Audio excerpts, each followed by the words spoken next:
সময়টা 19 শতক। রূপচাঁদ ঘোষ ছিলেন কলকাতার চীনা বাজারের এক প্রতিষ্ঠিত ব্যবসায়ী। তিনি একদিন ঠিক করলেন কলের গাড়িতে হুগলির দিকে যাত্রা করবেন। সেই মতো স্টেশনে পৌঁছে টিকিট কাটলেন এবং ট্রেনে উঠে গেলেন। যথাসময়ে ট্রেন ছাড়ল। দাদা, আরে ও দাদা, উঠুন উঠুন, হুগলি তো এসে গেছে। দোকানে যেমন আমি খদ্দের ঠকাই, এখানকার লোকেরাও মনে হয় আমাকে সেই রকমই বোকা বানানোর চেষ্টা করছে। বললেই হলো, এত তাড়াতাড়ি হুগলি চলে এলাম। দাদা, ও দাদা, এই জায়গার নাম কি বলতে পারেন? হুগলি। হুগলি? সে কি, এই এত তাড়াতাড়ি, মানে এই একদিনের রাস্তা 1 ঘন্টায় পৌঁছে গেলাম। সত্যি বাঙালির জীবনে রেল আবিষ্কার এক বিস্ময়কর ব্যাপার।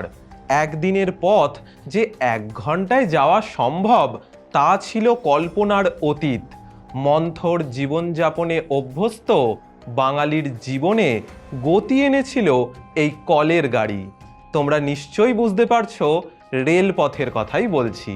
কিন্তু ভারতে কিভাবে তৈরি হয়েছিল এই রেল ব্যবস্থা, কিভাবেই বা বিস্তৃতি হয়েছিল এই পরিবহন মাধ্যমের, সে সবই ডিটেলসে আলোচনা করব আজকের ক্লাসে।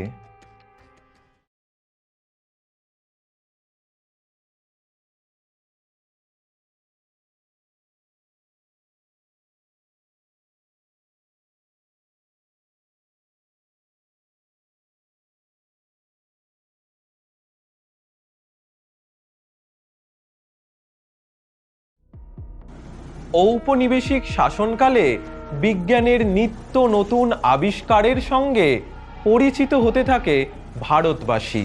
তার মধ্যে অন্যতম হল রেলপথ। তবে ভারতে কিভাবে এই রেলপথ ব্যবস্থার আবির্ভাব ঘটল, এ প্রসঙ্গে প্রথমেই বলি, সময়টা 1832 খ্রিস্টাব্দ। মাদ্রাজে প্রথম রেলপথ স্থাপনের পরিকল্পনা করা হয়, কিন্তু বাষ্পচালিত ইঞ্জিন না থাকায় 1843 খ্রিস্টাব্দে পরিকল্পনা করা হয় প্রথম বাষ্পচালিত রেলপথের। এই প্রস্তাবটি আসে ইংল্যান্ড থেকে। প্রথম দিকে ভারতে ব্রিটিশ সরকার আগ্রহী না হলেও ব্রিটিশ ব্যবসায়ী ও পুঁজিপতিদের চাপে British east India company great Indian peninsula railway কোম্পানির সঙ্গে চুক্তি স্বাক্ষর করে।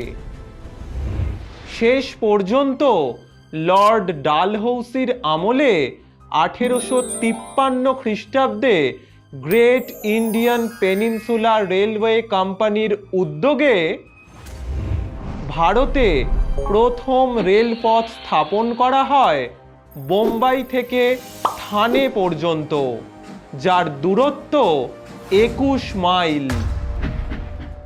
পরবর্তীকালে উল্লেখযোগ্য যে রেল যোগাযোগের সূচনা হয়েছিল সেগুলি এক নজরে দেখে নিই চলো।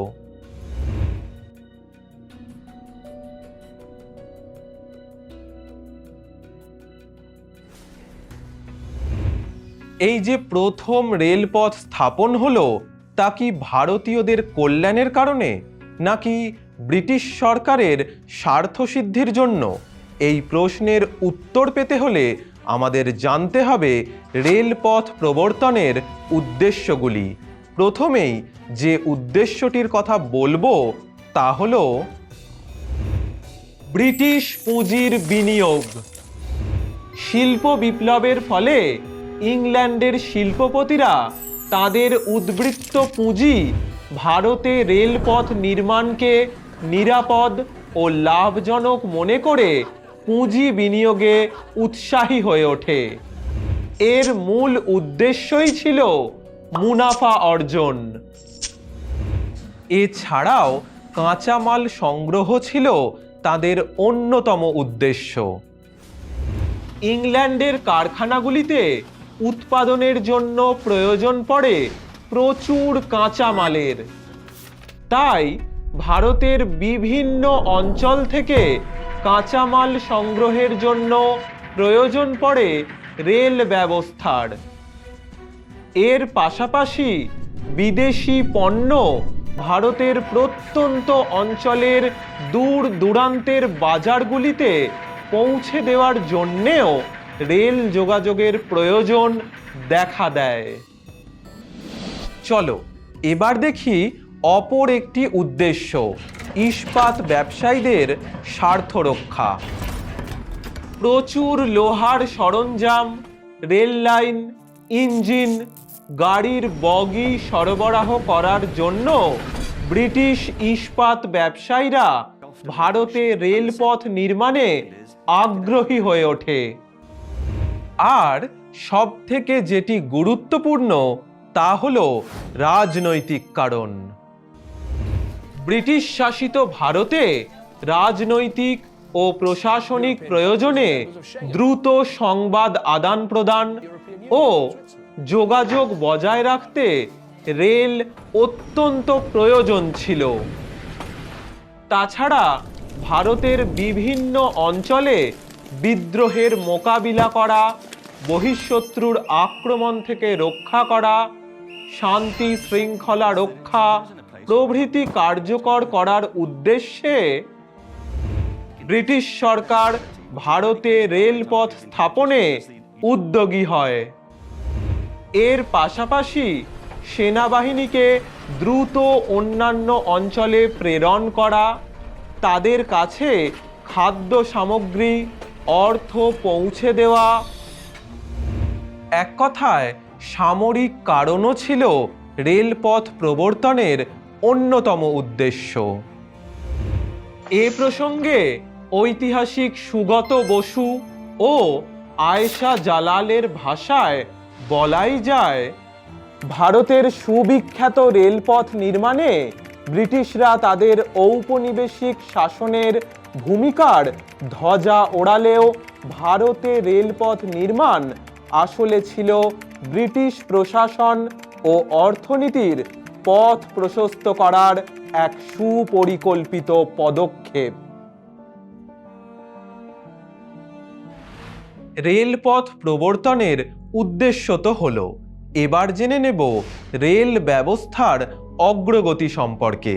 আর প্রথমেই যে বিষয়টি নিয়ে বলবো তা হলো গ্যারান্টি ব্যবস্থা। রেলপথ নির্মাণের জন্য প্রয়োজন প্রচুর মূলধনের, আর ভারতে সেই মূলধন না থাকায় ব্রিটিশ পুঁজিলগ্নির সিদ্ধান্ত নেওয়া হয়। অন্যদিকে ব্রিটিশ পুঁজিপতিরা আগ্রহী হলেও এই কাজের ঝুঁকি সম্পর্কে ছিল বেশ উদ্বিগ্ন। তাই সরকার তাদের লাভের বিষয়টি নিশ্চিত করার জন্য প্রদান করে গ্যারান্টি।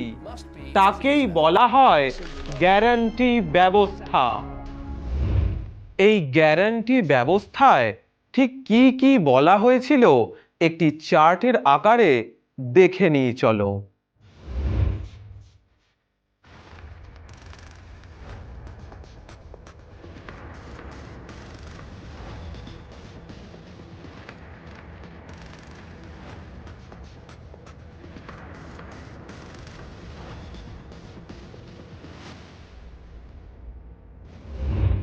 এই গ্যারান্টি ব্যবস্থার মাধ্যমে 1849 খ্রিস্টাব্দ থেকে 1869 খ্রিস্টাব্দ পর্যন্ত ভারতে রেলপথ নির্মিত হয় 4255 মাইল। কিন্তু এই ব্যবস্থায় ত্রুটি দেখা দিলে ব্রিটিশ সরকার নিজ উদ্যোগে শুরু করে রেলপথ নির্মাণ। এছাড়াও সরকার 1879 খ্রিস্টাব্দে দেশের বৃহত্তম রেলপথ ইস্ট ইন্ডিয়ান রেলওয়েজ কিনে নেয়। এর ফলে বেসরকারি রেল কোম্পানিগুলির মুনাফার পথ বন্ধ হয়ে যায়। অন্যদিকে ইংল্যান্ডের বণিক সভা কোম্পানিগুলি সরকারি অর্থব্যয় রেলপথ নির্মাণের বিরুদ্ধে প্রতিবাদ জানাতে থাকে। এই পরিস্থিতিতে ঘন ঘন দুর্ভিক্ষ ও ইঙ্গো আফগান যুদ্ধের ফলে সরকারের আর্থিক অবস্থার অবনতি ঘটে। শেষ পর্যন্ত সরকারি উদ্যোগে রেলপথ নির্মাণ বন্ধ হয়ে যায়। পুনরায় প্রবর্তিত হয় গ্যারান্টি ব্যবস্থা, যা পরিচিত নতুন গ্যারান্টি প্রথা নামে। এই ব্যবস্থায় রেলপথ নির্মাণের উদ্যোগ থাকে সরকারের হাতে, আর নির্মাণ ও পরিচালনার দায়িত্ব থাকে রেল কোম্পানিগুলির ওপর। এই নতুন গ্যারান্টি প্রথায় 1882 খ্রিস্টাব্দ থেকে 1900 খ্রিস্টাব্দ পর্যন্ত প্রতি বছর গড়ে 744 মাইল রেলপথ নির্মিত হতে থাকে। একটি পরিসংখ্যান থেকে জানা যায় 1857 খ্রিস্টাব্দে রেলপথের দৈর্ঘ্য ছিল 439 কিলোমিটার। 1890-এ তা বেড়ে দাঁড়ায় 25,495 কিলোমিটার এবং 1920 খ্রিস্টাব্দে 56,980 কিলোমিটারে পৌঁছায়। আর জানো তো, নতুন গ্যারান্টি ব্যবস্থা প্রবর্তনের পর ভারতে মোট 3 ধরনের রেলপথ চালু ছিল: কোম্পানির নিয়ন্ত্রিত সরকারি রেলপথ, সরকার পরিচালিত রেলপথ এবং গ্যারান্টি প্রথার অন্তর্গত বেসরকারি মালিকানাধীন ও নিয়ন্ত্রিত রেলপথ। এইভাবে ভারতে পরিকল্পনাহীনভাবে রেলপথ নির্মিত হওয়ায় পরিচালন ব্যবস্থায় দেখা দেয় সমস্যা। তা দূর করার জন্য ভারতের ভাইসরয় লর্ড কার্জন 1901 খ্রিস্টাব্দে টমাস রবার্টসনের নেতৃত্বে গঠন করেন অনুসন্ধান কমিটি। এই কমিটির সুপারিশ অনুযায়ী 1905 খ্রিস্টাব্দে 3 জন সদস্য নিয়ে গঠিত হয় রেলওয়ে বোর্ড। এই বোর্ডের প্রধান কাজ ছিল রেলপথ নির্মাণের জন্য বরাদ্দ করা অর্থ সঠিকভাবে খরচ করা। পরবর্তীতে 1920 খ্রিস্টাব্দে ভারতে রেল ব্যবস্থার উন্নতির জন্য স্যার উইলিয়াম অ্যাকওয়ার্থ একটি কমিটি গঠন করেন, যা পরিচিত হয় অ্যাকওয়ার্থ কমিটি নামে। এই কমিটির সুপারিশে বলা হয়, সরকারি নিয়ন্ত্রণে রেলপথ নির্মাণ ও রেল ব্যবস্থা পরিচালনা করতে হবে। রেল বোর্ডের সদস্য সংখ্যা 3 থেকে বাড়িয়ে 5 জন এবং বোর্ডের ক্ষমতা বৃদ্ধি করার প্রস্তাব দিতে হবে। ভারতে রেল ব্যবস্থার উন্নয়নের জন্য বছরে বিনিয়োগ করতে হবে 150 কোটি টাকা। দেশের সাধারণ বাজেট থেকে রেল বাজেটকে পৃথক করতে হবে। আর এই কমিটির সুপারিশ অনুযায়ী সরকার কয়েকটি রেল কোম্পানির দায়িত্ব গ্রহণ করে। পাশাপাশি রেল বোর্ডের সদস্য সংখ্যা 3 থেকে বেড়ে দাঁড়ায় 5 জন।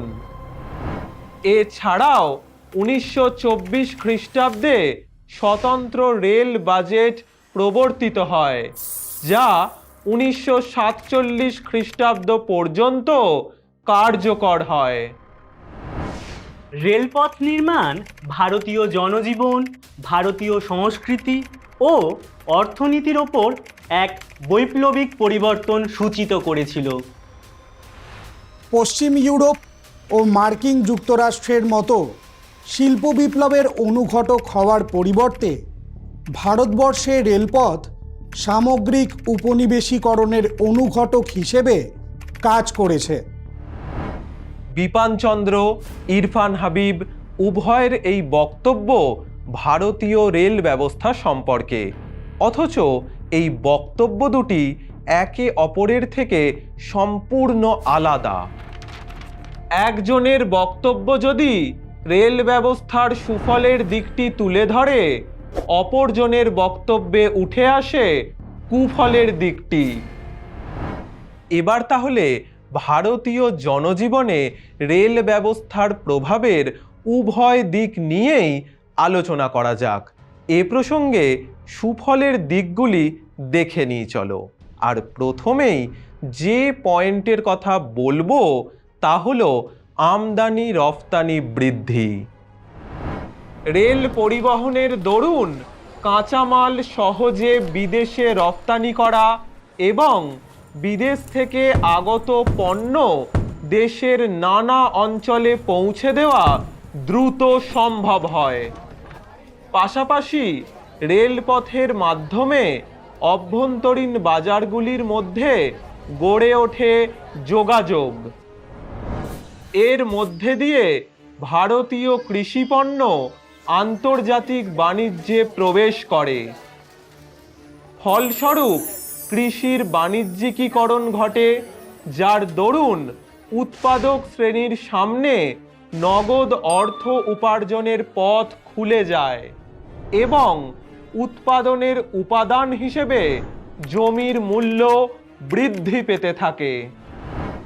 নেক্সট পয়েন্ট হলো শিল্প স্থাপন। রেলের মতো আধুনিক পরিবহন ব্যবস্থার সাহায্যে লোহা, ইস্পাত, কয়লা প্রভৃতি আধুনিক শিল্পের বিকাশ ঘটে। পাশাপাশি ব্রিটিশ পুঁজিপতিরা ভারতে শিল্প কারখানা গড়ে তুলতে আগ্রহী হয়। সুফল তো হলো, এবার দেখে নিই এর কুফলগুলি ঠিক কি কি ছিল। প্রথমেই বলবো কুটির শিল্পের অবক্ষয়ের কথা। ইংল্যান্ডের সস্তা কাপড় রেল পরিবহনের মাধ্যমে ভারতের বাজার দখল করে, ফলে বিদেশের পণ্য সামগ্রীর সঙ্গে দেশীয় পণ্য পাল্লা দিতে না পেরে পিছিয়ে পড়ে। এইভাবেই ভারতের কুটির শিল্প ভেঙে পড়ে। এর পাশাপাশি দেশীয় সম্পদের অপচয়ও লক্ষ্য করা যায়। রেল নির্মাণের কাজে বেসরকারি সংস্থাগুলিকে গ্যারান্টি প্রথার মাধ্যমে বিপুল পরিমাণ অর্থ যোগান দিতে হতো। তা সম্পদের অপচয় ছাড়া আর কিছুই নয়। এবার দেখে নেব নেক্সট পয়েন্ট, বৈষম্য। রেল ব্যবস্থার নানা ক্ষেত্রে ভারতীয়রা বৈষম্যের শিকার হতো। পণ্য পরিবহনেও শ্বেতাঙ্গদের পরিবর্তে ভারতীয়দের কাছ থেকে নেওয়া হতো বেশি ভাড়া। এমনকি তাদের জন্য ছিল নিম্নমানের কামরা। শুধু তাই নয়, রেলের উচ্চ পদে নিযুক্ত করা হতো শ্বেতাঙ্গদের, আর ভারতীয়দের নিযুক্ত করা হতো নিম্ন পদে। এছাড়াও রেলের মাধ্যমে খাদ্যশস্য রপ্তানি বৃদ্ধি পেলে ভারতের নানা স্থানে দেখা যায় দুর্ভিক্ষ। এর পাশাপাশি লক্ষ্য করা যায় এই ট্রেনে চেপেই ম্যালেরিয়া সহ নানাবিধ দূষণ এসে মিশেছিল বাংলার পরিবেশে। এ প্রসঙ্গে মার্কিন ঐতিহাসিক D.H. বুকানন বলেছেন, স্বনির্ভরতার যে বর্ম ভারতের গ্রামগুলিকে এতদিন রক্ষা করে এসেছিল, ইস্পাতের রেল সেই বর্ম ভেদ করে গ্রাম জীবনের রক্ত শোষণ শুরু করে দেয়। রেলপথ নির্মাণ ভারতে যেমন ব্রিটিশ শাসনের ভিত মজবুত করেছিল, ঠিক তেমনি পরিবহন ব্যবস্থায় ঘটিয়েছিল বিপ্লব। এর ফলেই দূর আর দূর রইল না, তা চলে এলো একেবারে হাতের মুঠোয়। তাই ভারতে এই রেলপথ শুধুমাত্র পরিবহনের মাধ্যম নয়, তা বিজ্ঞান ও প্রযুক্তিতেও ফেলেছে দীর্ঘস্থায়ী প্রভাব।